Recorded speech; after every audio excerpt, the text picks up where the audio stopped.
He served 5 years as a member of Whatcom County Council before becoming the county's executive. Satpal's past professional experience includes work as an engineer, project manager, business executive, educator, and small business owner. He was recognized by 2 Washington state governors for his achievements in workforce development as Dean in Engineering of Trade at Bellingham Technical College.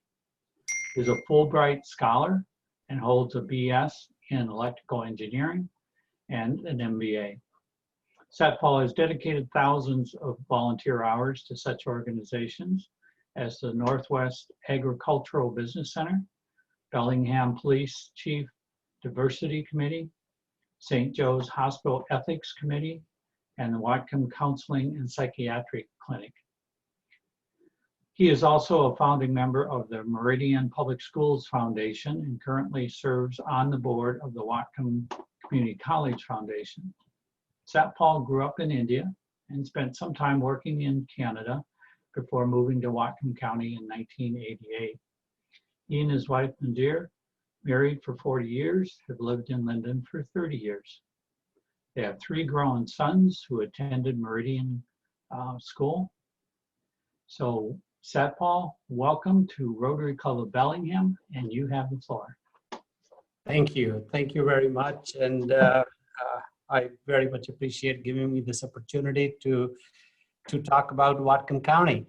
Can I get the screen so I can have a PowerPoint?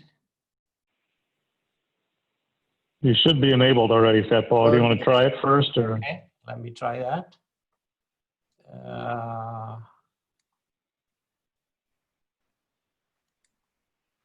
Okay, can you guys see my screen? No, still seeing you. Share screen. Okay, just a second.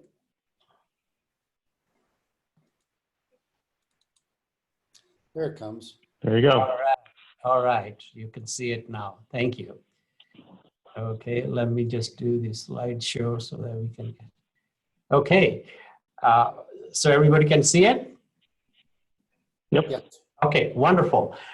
First of all, I think we talked about, I think Felicity talked about the exchange program. Actually, I just wanted to share with you that I am one of the Rotary International Group Study Exchange recipient. Back in 1978, I came from Delhi and northern India, that we had a very large district. You know, the Rotary district was so big that our population of Rotary district was more than 20 million people. So you can imagine, you know, the population is so big. But anyways, I was selected. I spent 6 weeks in Wisconsin. That was my introduction to North America.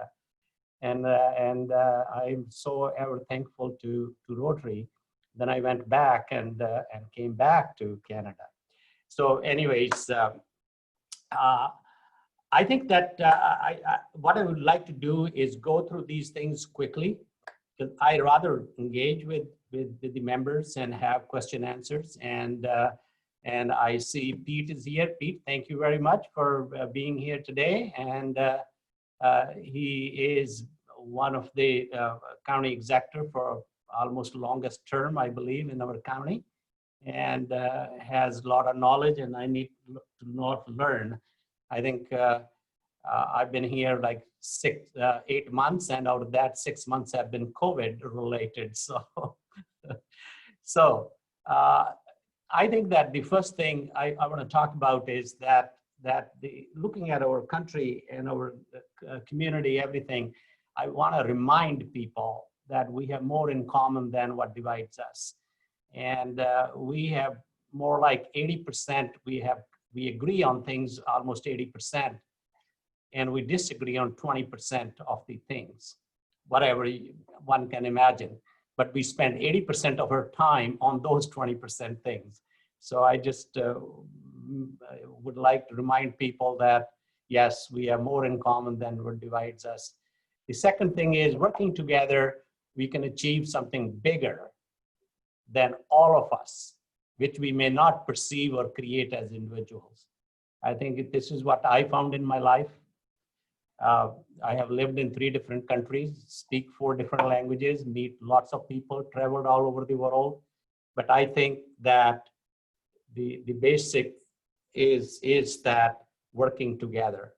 And that's what I will try to do, or I have tried to do in past, but now being in this position, that's what I'll try to do. The next thing is consensus. We heard the rhetoric that we told our politicians, don't ever compromise. Because if you compromise, I'm not going to vote for you. I think this is a self-inflicting thing on all our citizens, and look where we are today. And I think that this is a root cause that we have forgotten that we can disagree, but we can still reach some consensus. The consensus doesn't mean that we have to agree on everything. It means that if we can live with the solution, we're done well. The other part I have been hearing since I got into politics 5 years ago is the people take pride in bashing our own county. Oh, this is the worst county to live, this is the worst county to have business, this is the worst county to have this, worst county to have that. I think that should stop. I think that we not, you know, we're not perfect. I think that I have talked to a lot of people in different counties. Everybody has complaints about their own county. Even if we go to Skagit or go to Yakima, we'll find something that we just don't disagree on or we don't like. But that's not what we should spend our time on. And I really like residents of Whatcom County to love Whatcom County. Okay, my vision for this is, the first one is, this I wrote a while ago, after the COVID, I think reopen and rebuild our economy. I'll talk about that. Housing crisis, this is what which we are all facing. Wetlands Mitigation Bank, I think the wetlands is one of the most important issue, which is stifling our economic development, our housing development, and jobs and everything else. And the frustration, because you know, you buy a lot and you want to do build a house, you can figure out about $30,000 to just find out, is there a wetland or not? Like, how come we spend $30,000 in this county where there have been hundreds and thousands of lots and built already, but we have to have a piece of paper from somebody and give them $30,000, and then they can tell you, yes, you have wetlands or you don't have wetlands. I'm just kind of dramatizing a little bit here. But I think that we need to work on this, because this is something I'm all for environment. I'm all for preservation of wetlands. I'm all for other measures, but there are ways to achieve both. And I think that we need to work on this, and I have started some work on that, and I'll share a little bit with you. Water security. I think water is the biggest issue between tribes and the county residents, different groups, the farmers, the environmentalists, and well owners. And this is something I am trying to do, is get people on a table. I think that no matter what we do, we need to solve our water problem, because what is happening with the climate change impact, we're going to have less and less of that, and we need to do that. And the other one is tribal relations. I think that is another important part, that we need to reset our tribal relations. So, okay, opening and rebuilding. We have 3 different crises. I think the health well-being, we know, economic well-being, we all relate to, but the third one is coming. It's the social crisis. It's the behavioral health, mental health. People have been cooped up for 6 months, and there are all kinds of pressures, and the relief valve is going to come through social well-being or lack of social well-being. And I think that we are not quite paying attention to this, but I think it is another serious thing. Health, you know, we got the money for the COVID dollars, for the CARES Act dollars. We got 12 some million dollars, and the rest of the county got $4 million. One of the things I've been able to work with all the mayors, including Bellingham, is we pooled our money. We got $12 million, other people got $4 million, including Bellingham. We said, the best thing is let's pool all our money, put in one pot, and come up with the joint programs from all of us where we should spend it. And we've been able to do that. We have just given, we are going to give $2.9 million to businesses. We are giving $700,000 to childcare. We have spent $400,000 on the new homeless shelter. I would really welcome you guys. If you get a 15 minutes, go to that place that, you know, Terra Organica or Old Safeway, you know, where old Sears used to be. I think you guys have lived here long enough, you probably remember. I think you guys should go take a visit for 10 minutes. It's, to me, I get really excited because this is one of the best things we've been able to do in our community is create that space for that. We have spent almost $5 million on the health side, you know, all the overtime, unified command, and we have a Motel 6 with 60 rooms, because to move on to the phase 2, phase 3, we needed a facility for quarantine, and so we could not do without it, and we were only able to do is find that place, and we contracted to the end of the year. We don't know what will happen after the year end, because everybody thought in March, April, that this is probably in 4 or 5 months, we'll get rid of COVID. It seems like it may be with us for a couple of years. So the plannings are changing. So that is about this. Housing crisis. I think we all know housing. I mean, this is totally amazing that economy is shut down. Our stock market is reaching new heights, and house pricing are increasing. I mean, I haven't figured it out yet. What is going on?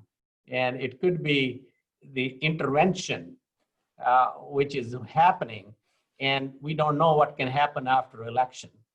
It has to be some intervention to go counter to normal economic theories.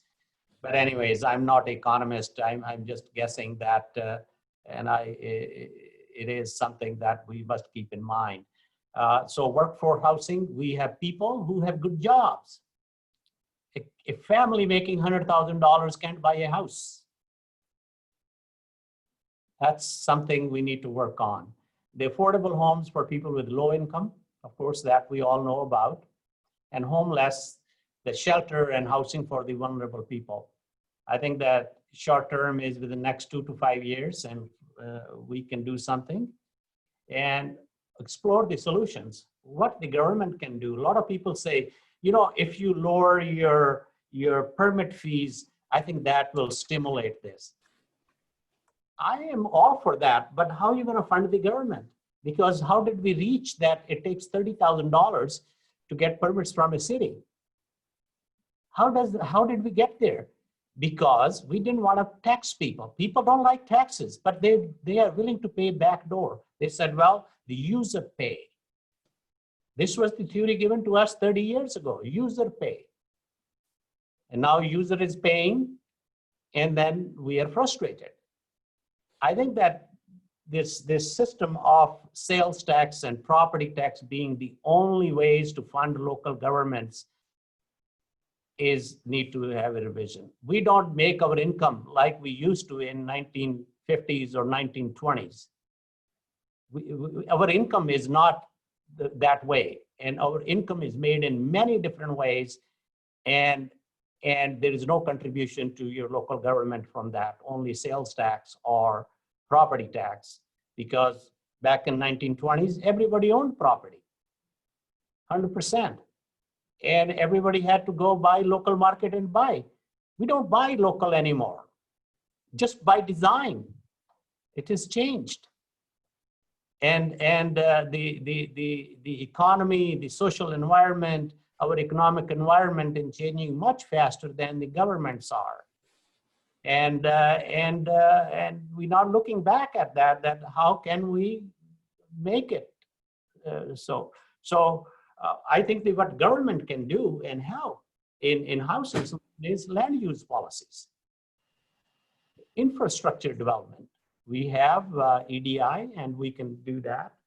Now, public-private collaborations is another way that nonprofit affordable housing, like Cultural Land Trust, is doing. We can have more, and there are very good incentives being offered by Ferndale, Linden, and Bellingham for affordable housing. They are giving them the tax breaks for 5-10 years. And this is something new I'm suggesting, that Workforce Housing Fund. If there are 1,000 people in our community, just 1,000 people, and everybody puts $50,000, this is not a charity. This is not charity. This is investment fund. We will get $50 million. And we can loan that money at 1%, 2%, because what we do is we put our money in our retirement funds, everything, where it goes. It goes to New York. And then we go and we issue bonds. They want to charge you 4% just to get your bond approved. That's their loan fee. And then they charge you 4%, even if the federal rate is 0.25%, you issue a bond today for any municipal bond, you are paying 2, 3, 4%. It's our money. And on top of this, on this side, we are paying 0.25% for them to manage our money. Why can't we invest our money in our own community? It can be your retirement fund. It can be eligible. We can create a fund which is eligible for your retirement. You put $50,000 into this retirement and you earn 2%. This $50 million will create a $500 million construction activity in our community. You know, if you look at the reserves of the city, of the county, you know, just the government reserves we have of the PUD, transportation, school districts, is over $500 million, which is our safety net for the whole community, just Whatcom County. And what do we do with it? Send it to New York. Because we buy either otherwise government treasury, or we send it, we say we have the safe places. Isn't it a safe place in Whatcom County if we buy 20 acres to develop workforce housing and we have a charge on that land? Isn't that your security better than what New York is offering you? What if New York goes broke? What if Detroit goes broke? We like to invest 10,000 or 5,000 miles away, and we don't want to invest in our own community. I think we have to rethink where we are putting our money and why we are putting our money where we are putting right now. Okay, let's talk about wetland mitigation. I think that our legacy for future residents, our kids and grandkids, this will be our legacy. We need a 30 to 50 year plan for wetland mitigation strategy. We have a lot of land. Just Whatcom land trust has over 10,000 acres of land, which is going to stay open spaces forever, which can be enhanced. We can create a wetland bank of 5,000 acres. I know Lummies have a wetlands bank, but it's closed. City has about a couple of 100 acres, maybe 100 acres. Why? We always think about one election and 1 year. We have stopped thinking in terms of 20, 30, 50 years. This starts from the federal government. This starts from the companies. All our economic development, any company, any CEO looks after, how can I raise the stock so I can make more money? Because we tied that person's salary to what is the stock price. And that has infiltrated in our government. I got elected for 4 years. What can I do for less than 4 years? And then let it be a next guy's problem. And it takes time. It's like you're watching grass grow. It doesn't happen when there is happening a little bit at a time. Now, after 25, 30 years, we have reached this situation and we are wondering, how did we get here? Yeah, we were walking on that road. That's where we get here to the destination. We have been walking on this road for a long time. And I'm saying that we should plan for 30 to 50 years so that, and you know, human habitat. We talk about fish habitat, wildlife habitat.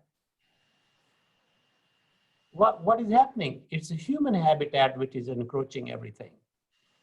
And we don't have plan for 25, 30 years. We have projections. We know there's 70,000 people moving into our county in the next 30 years. Where are we gonna do that? We plan for a year at a time. 2 years maybe. So we have to start thinking, and we have to protect our salmon habitat, wildlife habitat, water quality, biodiversity. Okay, so I'm saying I would like to see signs like this in our county in several places. It says, Wetland Mitigation Bank, Whatcom County. This will take 10 years. This is not something I can do in 4 years, and I don't really care. If I can just start it in 4 years, I think I've done well. It will take about 10 years, so maybe more. But if we start working on it, because 10 years is gonna go by. And if we start in 10 years, then still take 10 years. So we better start on it now. Water. I think the water rights, water security for all, there is a possible adjudication by Department of Ecology. I have started conversation. I have met with all the 8 or 9 groups of people, means the forestry, environmental. I've met both the tribes. I've been to their council meetings. I've met with the land use, land development people. I've met with private well owners, almost all the groups you can think of. And I'm saying that we can do a better decision than a judge can, or a court can, or ecology can. If we create a framework, our own settlement would be much better. If we go to the court, we were all losers. Even tribes won't get help. Like if you get a judgment for $5 million, how are you gonna collect? You can have a piece of paper with water rights, but you still have to deal with the community. So how do you collect that judgment? So I think that Lummi and Nooksack both had meeting with them, had a public meeting with them in the Water Management Board. And they have said very openly, we are willing to sit down on the table and talk about it. To me, that's a start. And if we keep talking, I think we'll get some solution. I can tell you, there are enough brains in our county who can provide the solution than 5 judges sitting in Olympia can do. They're going to look at the same framework, same laws. We have lawyers, we have people, and we are more vested and personal in this. If it goes to Olympia, they're not vested. It's a totally impersonal, blind decision. And are we willing to put our future into that situation, or are we willing to work on ourselves? So that's the situation, and this may take 10 years. If we can just start a framework in 4 years, I think that would be great. Because water will not be solved in 4 years, I can tell you that. But if we start now, then in 4 years we'll be somewhere. Now, the other thing is that the situation has changed with the tribes. Let's talk about elimination. In my watch in 30 years being here, Lummis are more educated. Lummi tribe has money. They can write a check to a lawyer much faster than farmers can.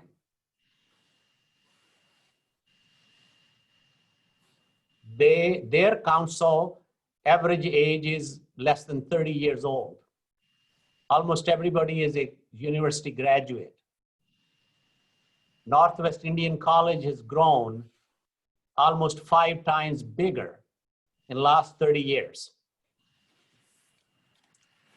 They are equal partners, but I think we have to change our relationship, how we live with them, how we work with them, and how we can work together.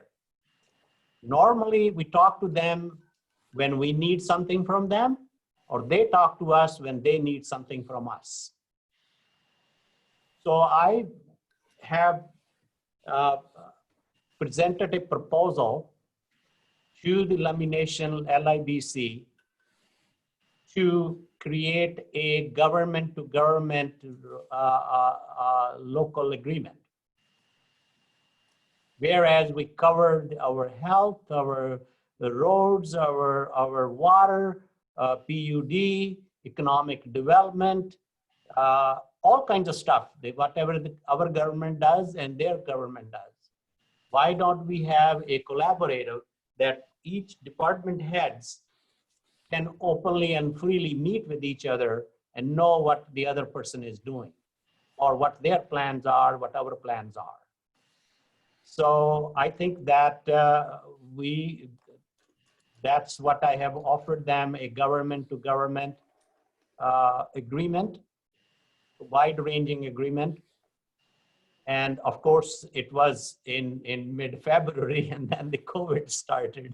Everything has been stuck since then. So hopefully we will be able to restart. But I just wanted to let you know that they were actually willing to work on something like that. They're not saying we don't want to talk to you. All right? I can't do it. I can't do it. I think this can only be done by all of us working together. This is where we started from.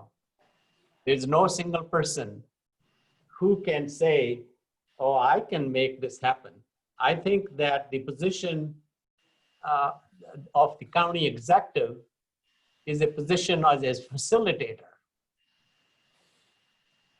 That's all the county executive can do, is take the initiative and facilitate. It's the citizens, it's the private organization, it's nonprofits, it's Rotary, it's people, it's the expertise. They all have to come in without an R&D or I behind them and say, we want to work for Whatcom County. We love our county, we are proud to live in Whatcom County, and we want to find a solution.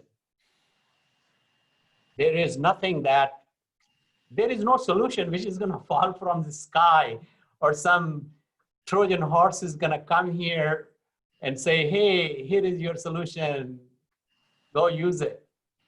It's us. We do it today. We do it 20 years from now. We do 50 years from now. And whatever bet we make, we lie in that bet. So that's where we are. Okay. That's end of my presentation. If you have any question, I don't know. Oh, we don't have much time left. I'm sorry. Enough time for a question or two. If there's a I have question. Paul, this is Paul. I agree with your longer term vision. That's how longer term solutions happen. Does that also require then longer term limits so that the leaders can be in their positions to see projects through longer or not? I don't think so. I think the term limits we have are fine. We don't care about term limits. Why come people get elected for 5, 6, 7, 8 times? And then we say we should have term limits for people. I think it's the positions we do. It's, you know, whatever you guys demand, when I say you guys, not Rotary members, what I mean public, whatever public demands, that's what you get from your people. If you tell your elected people, don't compromise, of course they're not gonna compromise. If you tell them that we are happy with you doing nothing, of course they are happy with doing nothing. I'm not even talking about county. I'm talking about, this is like, everybody knows that this is like this is not a spectator's sport. This is action sport. If the community is not engaged, nothing will happen. Very little will happen. And that's what I'm talking about, that it should not be dependent on who is sitting on that seat. It should not be. Yes, it matters who is sitting on the seat, what initiative they take. But we should not say that's the only way we can do that, who is sitting in that seat. No matter who is sitting in that seat, the agenda should be set by the people. Well, I need to bring this meeting to a close. Okay. Mr. Sadhu, we thank you very much for your time. Thank you very much for your time. And if you have questions, email it to me. Very good. Thank you. Lots of clapping. Thank you. I'm going to do a quick COVID update as we do each week. It's been an excellent week for the county. We had 11 cases reported in the week, which if it was over a 2-week period would put us below the metric that would be necessary to go forward. The Herald's publishing of numbers and the COVID checklist, which is the COVID dashboard, which I rely on to give you your reports each week, have been a little bit divergent. The Herald reported a death that has not come across my desk, so I don't know any of the details of it, and the dashboard is not showing it. So the dashboard shows no deaths in the last week. There have been no hospitalizations in the last week, and only 11 new cases over that period of time. The week before it had more than that, so we're still over the metric that would allow us to go to phase 3 if there were the ability to go to phase 3. The phases are still frozen at this time by the government. But so it was a good week period for us overall. As far as testing goes, there's still widespread availability of antigen testing, and my recommendation remains unchanged that antibody testing at this point in time is not worth your time or money. And with that, I can answer a question or two. It's been a good week, and hopefully when I report back to you in 2 weeks, we'll have had a good period over the holiday. President Gary, I have a quick question. I was wondering if you knew how soon after exposure would a test be potentially accurate? Well, there are problems with the accuracy of the test in general. That's a separate question. But as far as the incubation period goes, about 5 days from exposure would be the time that I would expect you to start becoming positive. And I think if you are asymptomatic still at the end of 14 days, you pass the window that you might come down with symptoms. So you can be asymptomatic and have a positive test result. And assuming it's a true positive test result, We still do not know definitively whether or not you're contagious to other people, but we are assuming that there's asymptomatic spread. So I would probably not test earlier than 5 days. 5 days would be the recommended time I would seek testing if I were exposed to somebody that I knew was positive. And the CDC's changed their recommendation in the last week. It became politicized and they changed it back, but they have stopped recommending that people with known exposure be tested on a routine basis. Other questions? President Gary, do you think that the state is waiting to see what the impacts on numbers are with this forthcoming weekend? We've kind of seen after each big holiday, a little bump a couple of weeks later. Do you think, because there hasn't been any really news on when they're going to unpause the phases, do you think maybe they're looking at that as like the last big holiday for a little while? You know, honestly, I don't know what goes on in the minds of the folks at the state, and they haven't been very transparent about what data they're looking at or what their criteria are. When we've been allowed to advance, it's come at times that we didn't know that that was going to happen. Since our last report, bowling alleys and movie theaters are going to be allowed to start to open in restricted ways, even though they were phase 3 and phase 4 only issues. So I don't know what data they're looking at or what their plan is, but your comment about we've seen spikes over long weekends is definitely true. And for anybody who was out last weekend, it had to be the biggest outing weekend of the summer. I know somebody that went up to Mount Baker, and between the regular parking lots and Artist Point, both sides of the road were packed, car to car, all the way up to the top. And the roads over the weekend were packed. People are outside on the beaches, on the trails. So people, last weekend was an exceptional weekend for being outside. In general, being outside has been a good thing, you know, rather than a bad thing. But, you know, with the holiday weekend, people getting together for social events, maybe not following the maximum guidelines and masking and all of that sort of thing, you might expect to see a bump. We'll wait and see if that's the case. I hope at some point in the not too distant future, the state looks at, the governor looks at reopening at least little by little society and business and the like. Kudos to the city and the county for helping restaurants and other businesses you know, move to outside. I don't know if you've noticed, but there have been a lot of street changes in and around Bellingham where, you know, tables are now taking up what was previously traffic lanes so that restaurants could increase their ability to serve more people in an outside fashion. And when I'm in restaurants right now, I see a lot of compliance. People are being good about wearing masks. Restaurants are being good about, you know, keeping the tables separate.